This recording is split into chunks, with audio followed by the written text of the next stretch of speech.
आज की चर्चा में आपका स्वागत है।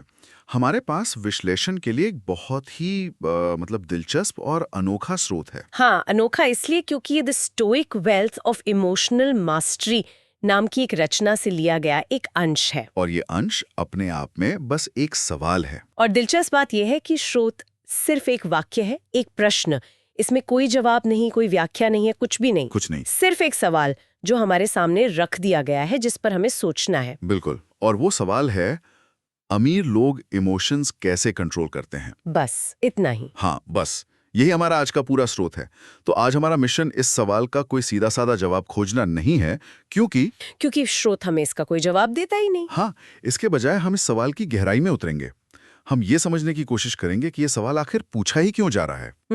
इसके पीछे क्या क्या धारणाएं छिपी हुई हैं। और ये धन, सफलता और मानवीय भावनाओं के बारे में, हमारी अपनी सोच के बारे में क्या बताता है। तो चलिए इस सवाल की परतों को खोलते हैं।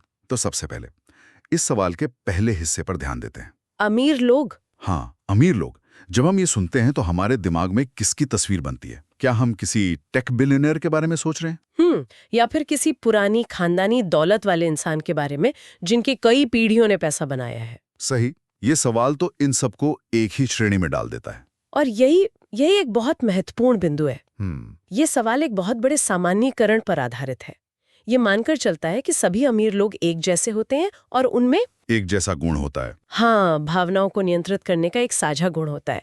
लेकिन असल में अमीर शब्द के भीतर बहुत बड़ी विविधता है। बिल्कुल। एक स्टार्टअप का संस्थापक जिसने रातों रात सफलता पाई है, उसकी भावनात्मक दुनिया एक ऐसे व्यक्ति से बहुत अलग होगी जिसे अरबों की संपत्ति विरासत में मिली है। हाँ, मतलब एक तरफ वो इंसान है जिसने बहुत बड़ा जोखिम उठाया है, शायद कई बार असफल भी हुआ है, बिल्कुल। और फिर जाकर उसे सफलता मिली है। उसके लिए भावनाएं शायद उतार चढ़ाव का एक हिस्सा है। जी, दूसरी तरफ वो है जिसके पास एक सुरक्षा का कवच हमेशा से रहा है। सही बात है। सवाल इन दोनों को एक ही तराजू में तौलता है।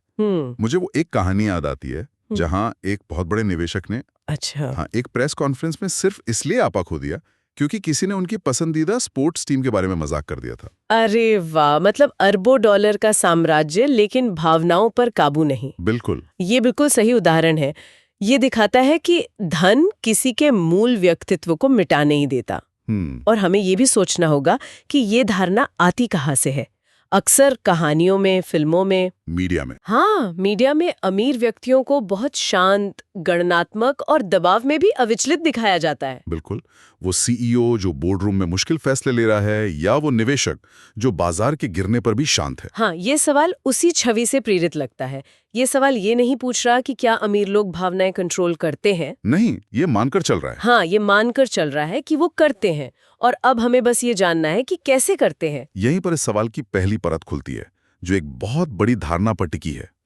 चलिए अब सवाल के दूसरे हिस्से पर आते हैं, इमोशंस। भावनाएं। हाँ, भावनाएं। यहां पर बात सच में दिलचस्प हो जाती है। सवाल ये नहीं बताता कि कौन सी भावनाएं। बिल्कुल। क्या ये व्यापार में करोड़ों के नुकसान का डर है, या फिर किसी प्रतिद्वंदी से आगे निकलने का गुस्सा, या फिर एक बड़ी डील पक्की होने की खुशी। हाँ, इन सबको एक ही शब्द इमोशंस में समेट दिया गया है। और ये बहुत जरूरी है समझना। करने का तरीका और कारण अलग होता है। जैसे लालच की भावना को नियंत्रित करना निराशा की भावना को नियंत्रित करने से बहुत अलग है। अलग है, बिल्कुल। लालच आपको और जोखिम लेने के लिए उकसा सकता है, जबकि निराशा आपको पूरी तरह से रोक सकती है। और फिर यहाँ ये जो कंट्रोल शब्द का इस्तेमाल है वो बहुत मायने रखता है। हाँ, कंट्रोल करने का मतलब क्या है? क्या इसका मतलब है कि वो इन भावनाओं को महसूस ही नहीं करते या उन्हें दबा देते हैं? कहीं अंदर बंद कर देते हैं। जब मैं इस सवाल के बारे में सोचता हूं तो मुझे हमेशा यही लगता था कि इसका मतलब है भावनाओं को दबा देना। लेकिन शीर्षक का शीर्षक, हाँ, वो हमें एक सुराग देता है। हाँ, the stoic wealth of emotional mastery. Stoic दर्शन, जिसे हम वैराग्य का दर्शन भी कहते हैं, वो भावनाओं को खत्म करने या दबाने की बात नहीं करता। नहीं, बिल्कुल नहीं। स्टोइक्स का मानना था कि भावनाएं स्वाभाविक हैं, लेकिन हमें उन पर अपनी प्रतिक्रिया को विवेक और तर्क से चुनना चाहिए। अच्छा। तो शायद यहाँ कंट्रोल का मतलब दमन, मतलब सप्रेशन नहीं, बल्कि महारत है, मास्टरी। ये तो बहुत बड़ा फर्क है। बहुत बड़ा। दबाना मतलब किसी चीज को जबरदस्ती नीचे धकेलना, जबकि महारत हासिल करना मतलब उसे समझना और उसे सही दिशा देना। जैसे कोई घुड़सवार एक शक्तिशाली घोड़े को नियंत्रित करता है। बिल्कुल सही। वो घोड़े की शक्ति को खत्म नहीं करता, बल्कि उसे समझकर सही दिशा में इस्तेमाल करता है। तो इसका मतलब ये हुआ कि भावनाओं की ऊर्जा को खत्म करने के बजाय उसे एक दिशा दी जा रही है। ये सुनने में तो बहुत शक्तिशाली लगता है। बिल्कुल। सोचिए, एक निवेशक है जिन्हें बाजार गिरने का डर है। ठीक है। दमन या सप्रेशन होगा कि वो इस डर को अनदेखा कर दे और दिखावा करें कि सब ठीक है।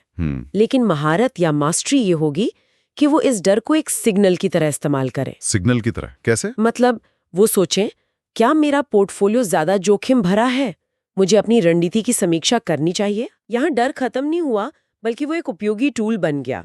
डर को सावधानी में बदल दिया गया। ये एक दिलचस्प नजरिया है, लेकिन क्या ये थोड़ा ज्यादा आदर्शवादी नहीं है? मतलब असल दुनिया में क्या कई अमीर लोग सिर्फ अपनी भावनाओं को दबाते नहीं है? क्योंकि बिजनेस में इमोशनल दिखना कमजोरी माना जाता है। बहुत से लीडर्स अपनी पोकर फेस के लिए जाने जाते हैं। ये एक बहुत ही व्यावहारिक सवाल है, और हाँ, कई लोग दमन का ही रास्ता अपनाते हैं, है ना? हाँ, ये एक शॉर्ट टर्म स्ट्रैटेजी हो सकती है किसी मीटिंग या बातचीत को पार करने के लिए, लेकिन लंबे समय में दबाई हुई भावनाएं अक्सर बाहर आती हैं। हाँ, गलत फैसलों, बर्नआउट या स्वास्थ्य समस्याओं के रूप में बाहर आती हैं।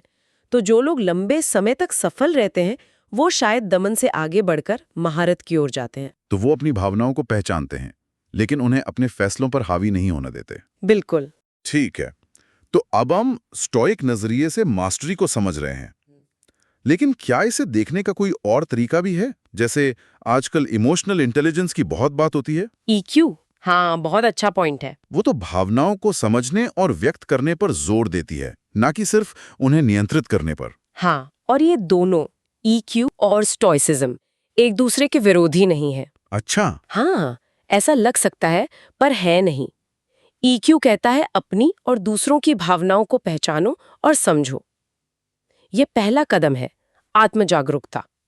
और स्टोइसिज्म कहता है कि उस भावना को पहचानने के बाद अपनी प्रतिक्रिया को तर्क से चुनो। तो मतलब EQ डायग्नोस्टिक टूल है और स्टोइसिज्म उस पर एक्शन लेने का फ्रेमवर्क। बिल्कुल।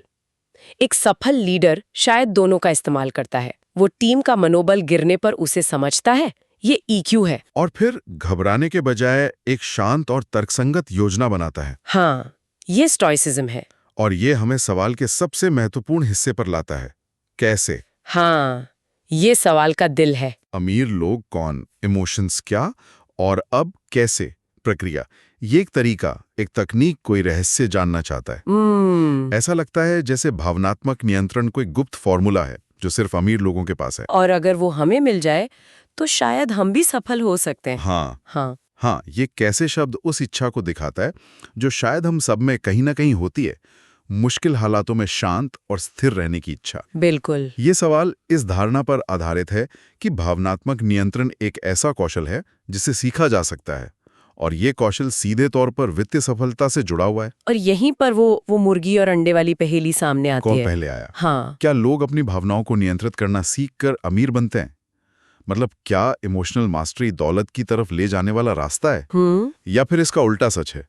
क्या अमीर होने के बाद मिली सुरक्षा और संसाधन उन्हें अपनी भावनाओं को नियंत्रित करना आसान बना देते? ये एक बहुत बड़ा सवाल है। एक तरफ ये तर्क दिया जा सकता है कि वित्तीय सुरक्षा एक तरह का भावनात्मक तकिया देती है। Emotional question. हाँ, इमोशनल क्वेश्चन। सोचिए, अगर आपको ये चिंता नहीं है कि अगले महीने का किराया कहाँ से आएगा, या आपके पास दुनिया के सबसे अच्छे सलाहकार हैं, तो शायद बाजार के छोटे मोटे उतार चढ़ाव से निपटना आपके लिए भावनात्मक रूप से थोड़ा आसान हो जाता है। दौलत आपको विकल्प देती है, और विकल्प अक्सर तनाव कम करते हैं। लेकिन फिर हमें उन उद्यमियों के बारे में भी सोचना होगा जो बिल्कुल विपरीत रास्ते पर चलते हैं। मुझे एक स्टार्टअप संस्थापक का एक लेख याद है। अच्छा। उन्होंने कहा था, मेरा गुस्सा और इंडस्ट्री की नाकामी पर मेरी झुंझलाहट ही मेरी कंपनी का ईंधन था। मतलब वो अपनी भावनाओं को नियंत्रित नहीं कर रहे थे? नहीं, बिल्कुल नहीं, बल्कि उन्हें एक हथियार की तरह इस्तेमाल कर रहे थे। उनका जुनून, उनका गुस्सा, सब कुछ उनके काम में दिख रहा था। ये तो स्टोइक मॉडल के बिल्कुल विपरीत है। बिल्कुल। ये एक शानदार विरोधाभास है, और ये दिखाता है कि शायद कोई एक कैसे है ही नहीं। कुछ लोग, जैसे कि वॉरेन बफेट जैसे निवेशक, अपने स्टोइक स्वभाव और तर्कसंगत फैसलों के लिए जाने जाते हैं। वो भावनाओं को समीकरण से बाहर रखने की कोशिश करते हैं। हाँ, वहीं दूसरी ओर स्टीव जॉब्स जैसे लोग अपने जुनून, अपनी जिद और अपनी भावनात्मक तीव्रता के लिए जाने जाते थे। उन्होंने तो अपनी भावनाओं को दुनिया बदलने के लिए इस्तेमाल किया। बिल्कुल। तो शायद सफलता के दो अलग-अलग भावनात्मक रास्ते हैं। एक है महारत के जरिए शांति पाना और दूसरा है जुनून के जरिए ऊर्जा पैदा करना। तो इसका मतलब क्या है? अगर हम इन सभी टुकड़ों को एक साथ जोड़ें, अमीर लोग की धारणा, इमोशंस की जटिलता, कंट्रोल बनाम मास्टरी और कैसे के कई संभावित जवाब, तो ये सवाल सिर्फ अमीर लोगों के बारे में नहीं रह जाता। ये असल में हमारी अपनी आकांक्षाओं और हमारी अपनी धारणाओं का एक प्रतिबिंब है। और मजबूत संबंध देखते हैं। हाँ, हम ये मानते हैं कि ये दोनों चीजें एक साथ चलती हैं। हाँ, कि जिसके पास एक है उसके पास दूसरा भी होगा। जैसे कि कोई सोच रहा हो, अगर मैं अपने गुस्से पर काबू पाना सीख लूं तो शायद मैं भी एक बेहतर कारोबारी बन सकता हूं और अमीर हो सकता हूं। हाँ, ये सवाल उस उम्मीद को दर्शाता है। और ये शायद सांस्कृतिक भी है। कुछ संस्कृतियों में भावनाओं पर काबू पाना और शांत रहना परिपक्वता की निशानी माना जाता है। सही बात है। और वहीं दूसरी ओर कुछ संस्कृतियों में अपनी भावनाओं को खुलकर व्यक्त करना ईमानदारी और प्रामाणिकता का प्रतीक माना जाता है। हाँ, अगर हम और बड़ी तस्वीर देखें तो ये सवाल धन की प्रकृति और मन की शांति के बीच के सदियों पुराने रिश्ते की पड़ताल करता है। क्या पैसा खुशी खरीद सकता है? क्या मन की शांति के बिना दौलत का कोई मतलब है? ये सवाल पूछकर स्रोत हमें ये सोचने पर मजबूर करता है कि हम सफलता को कैसे परिभाषित करते हैं। क्या सफलता सिर्फ बैंक बैलेंस है या फिर दबाव में शांत रहने की क्षमता भी सफलता का एक हिस्सा है? बिल्कुल। स्रोत का शीर्षक the stoic wealth of emotional mastery इसी तरफ इशारा करता है। शायद असली दौलत स्टोइक वेल्थ है, यानी भावनात्मक महारत। पैसा तो बस उसका एक नतीजा हो सकता है। तो आज हमने एक बहुत ही सीधे साधे सवाल से अपनी बातचीत शुरू की थी। अमीर लोग इमोशंस कैसे कंट्रोल करते हैं? और हमने देखा कि ये छोटा सा सवाल अपने अंदर कितनी गहराई और कितने पहलू समेटे हुए हैं। ये सिर्फ एक सवाल नहीं है। नहीं, ये एक आईना है जिसमें हम अपनी ही धारणाओं और आकांक्षाओं को देखते हैं। हमने ये समझा कि अमीर लोग एक बहुत बड़ा सामान्यीकरण है और असल में सफलता के लिए भावनात्मक रास्ते अलग-अलग हो सकते हैं। हाँ, और हमने ये भी देखा कि कंट्रोल का मतलब शायद दमन नहीं, बल्कि महारत है। अपनी भावनाओं को समझने और उन्हें एक रचनात्मक दिशा देने की कला। और कैसे की खोज असल में स्थिरता और सफलता के लिए हमारी अपनी गहरी इच्छा को दर्शाती है।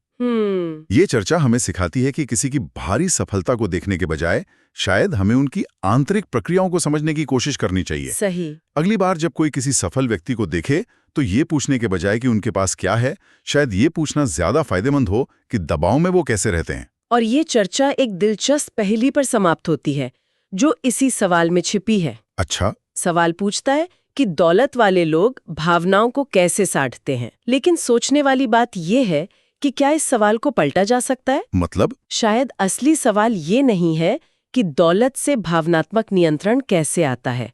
शायद असली सवाल ये है, क्या भावनात्मक नियंत्रण ही असली दौलत है? वाह! मन की वो शांति और स्थिरता जो आपको किसी भी परिस्थिति में सही फैसला लेने की ताकत देती है, क्या वही सच्ची संपत्ति है? जिसका एक नतीजा बैंक बैलेंस भी हो सकता है। हो सकता है। ये एक ऐसा विचार है जो धन और मन की शांति के बीच के जटिल रिश्ते को एक नई रोशनी में देखने का अवसर देता है।